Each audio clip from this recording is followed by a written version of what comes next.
Waalaikumsalam warahmatullahi wabarakatuh.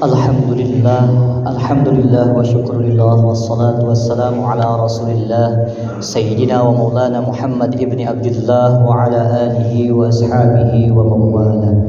Rabbi syrah li sadri wa yassir li amri wahlul 'uqdatam min lisani yafqahu qawli. Allahumma salli ala Sayyidina Muhammad, Allahumma salli wa sallim wa barik alaihi. Allahumma innaka afuun karim tuhibbul afwa fa'fu anna ya karim.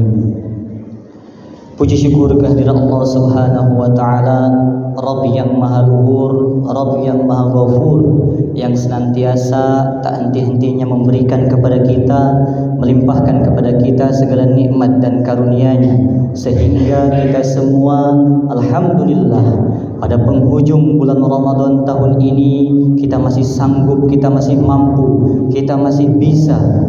Allah berikan kenikmatan berupa nikmat sehat dan nikmat kekuatan, sehingga kita bisa masih konsisten istiqomah melaksanakan sholat tarawih di penghujung Ramadan tahun ini. Mudah-mudahan Allah selalu mudahkan langkah kaki kita untuk menuju masjid-masjidnya Allah Subhanahu wa taala. Amin ya Allah ya rabbal alamin. Salawat dan salam semoga selalu tercurahkan kepada baginda Rasul Muhammad sallallahu alaihi wasallam. Mudah-mudahan kita semua dianggap sebagai umatnya Nabi Muhammad dan diberikan syafaatul uzma di yaumil akhir nanti. Amin ya Allah ya rabbal alamin. Rasulullah sallallahu alaihi wasallam bersabda, yang mana hadis ini adalah hadis yang setiap Ramadan selalu kita dengarkan. Qala Rasulullah sallallahu alaihi wasallam, man shoma ramadhana imanan wa ihtisaban ghufira lahu ma taqaddama min dzambi. Di hadis yang lain, man qama ramadhana imanan wa ihtisaban ghufira lahu ma taqaddama min dzambi. Rasulullah sallallahu alaihi wasallam ingin menegaskan kepada kita, mengajak kepada kita sebagai umat beliau yang dirindukan oleh beliau, bahwa ketika datangnya bulan Ramadan, maka pintu-pintu maaf, pintu-pintu ampunan Allah Subhanahu wa taala Allah bukakan untuk kita semua.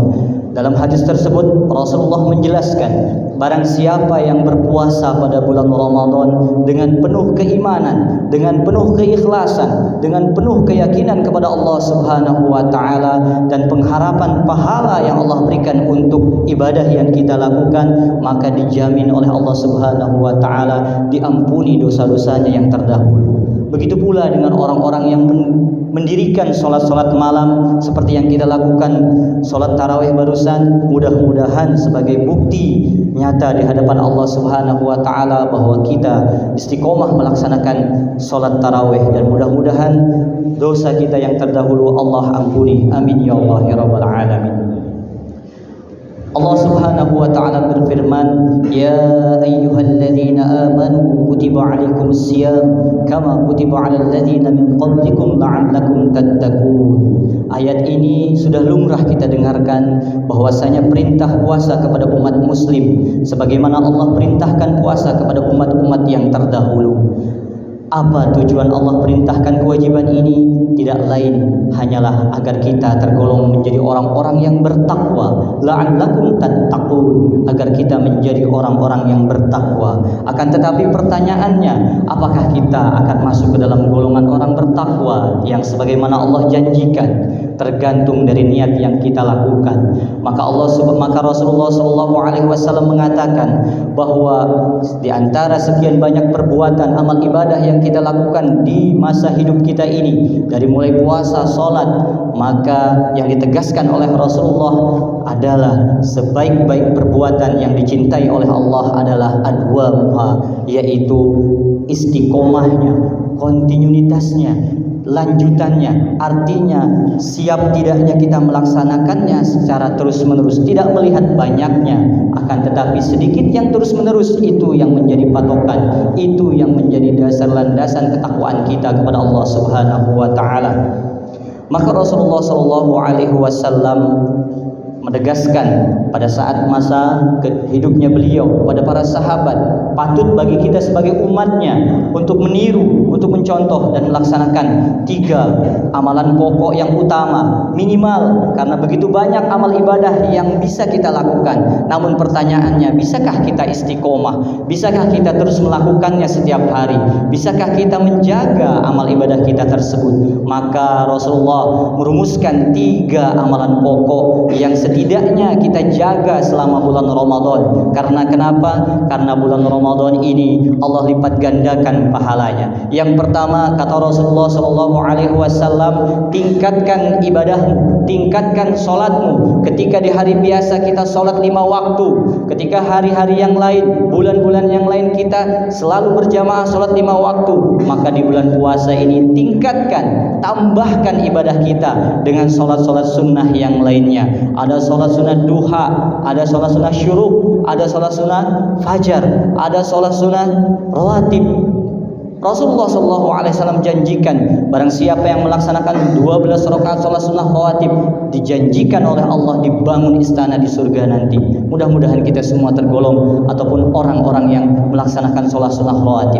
Ada lagi sholat sunnah tahiyatul masjid ketika masuk ke dalam masjid. Belum sholat sunnah yang lainnya. Begitu banyak yang bisa kita lakukan. Maka tambah sholat kita selain sholat fardu dengan sholat-sholat nafilah, dengan sholat-sholat sunnahnya. Kemudian amalan yang kedua, amalan pokok yang diwajibkan, yang ditegaskan oleh Rasulullah SAW kepada para sahabat dan juga kita. Yang kedua yaitu selalu memperbanyak interaksi kita dengan Al-Quranul Karim, Kitabullah, kitab suci umat Islam. Interaksi dengan Al-Quran tidak hanya sekedar membaca, karena dari tahapan interaksi kita dengan Al-Quran setidaknya ada 5 tahapan. Yang pertama dengan tasmi', dengan istima', mendengarkan, bisa dari YouTube murotal Al-Quran ataupun orang-orang yang i'tikaf di masjid yang membaca Al-Quran. Kemudian yang kedua dengan tartil, kita membaca langsung Al-Quran tersebut. 1 hurufnya 10 pahala. Maka di bulan Ramadan ini bisa beribu-ribu pahala dari setiap 1 hurufnya, bukan 1 ayatnya.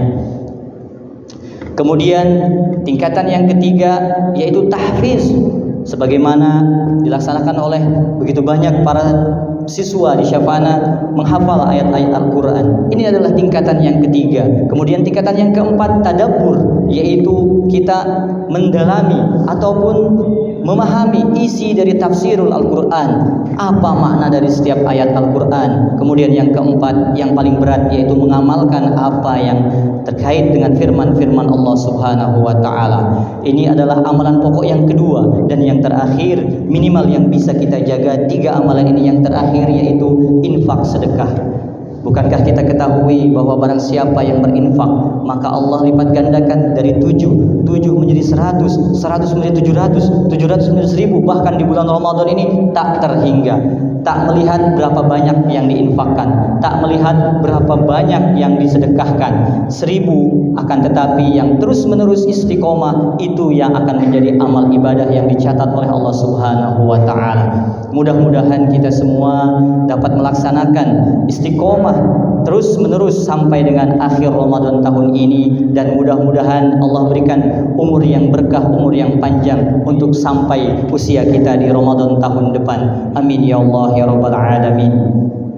Mudah-mudahan segala amal ibadah kita di bulan Ramadan ini Allah terima. Segala puasa, segala ibadah ataupun zikir kita, bacaan Quran kita, Allah terima dan Allah jadikan sebagai pahala bekal kita di akhirat nanti. Amin ya Allah ya Rabbal Alamin. Usi nafsi wa iyyakum bi taqwallah.